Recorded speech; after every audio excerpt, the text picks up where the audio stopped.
akurikiye umunyabitangaza, amugurisha ifeza. Yerusalemu 43 AD. Umwigisha akoranye intumwa 12, yigisha urukundo, kubabarira n'ihinduka ry'umutima. Muri bo umwe acecetse, umwizerwa, umubitsi w'amafaranga. Muri icyo gihe yagendanaga na Yesu, abona abarwayi bakira, impumyi zibona, abapfuye bazuka. Ibyifuzo bimugeramo, ubukire, imbaraga.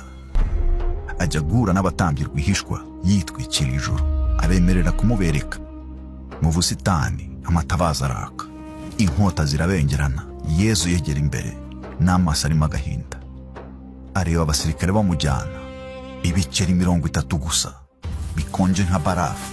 Kwicuza kuramurenga, ashaka gusubiza amafaranga, ariko yatinze.